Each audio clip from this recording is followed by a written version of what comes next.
បាទបងប្អូនបាទហ្នឹងហើយគ្រាន់តែឃើញមុខហ្នឹងក៏គួរឲ្យខ្លាចដែរមុខស្រួយដល់ហើយបាទហ្នឹងហើយមើលសំណាញ់លួសក្នុងទ្រុងនេះហ្នឹងហើយដាក់ប៉ុណ្ណាក៏មិននៅដែរបុកលបាក់លបាញខ្ទេចខ្ទីអស់ហើយឆ្ងល់ថាក្រោកមកពីព្រលឹមឡើងមកបាត់ទៅណាមិនឃើញហ្នឹងហើយស្រាប់តែមកឃើញនៅក្នុងព្រៃនេះសងំកើតកូននៅក្នុងព្រៃនេះឆ្កុយបាទនេះអីពិតជាអស្ចារ្យមែននេះមេមកណាធ្វើទ្រុងធ្វើអីឲ្យស្អាតសំណំសនួនខាងតែសំណាញ់ដែកឲ្យនៅមិននៅទេនេះមេកូនណាគេមកកូនជាតិសត្វព្រៃនេះបាទធម្មជាតិរបស់វាគឺចូលចិត្តបើថាកូនវិញចង់ទៅកូនកន្លែងណាស្ងាត់ស្ងាត់ព្រៃទ្រុបហ្នឹងហើយអត់ចង់ឲ្យគេទៅរំខានទេ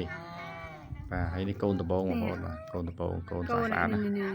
សម្រាប់ស្រួយដូចនេះវាចឹងបាទកូនវាមែនទេអូកូនស្អាតណាស់ក្នុងហ្នឹងដែរក៏មានកូនគេឡើងខ្ជូរចាំនោះមានទាមានអីក្នុង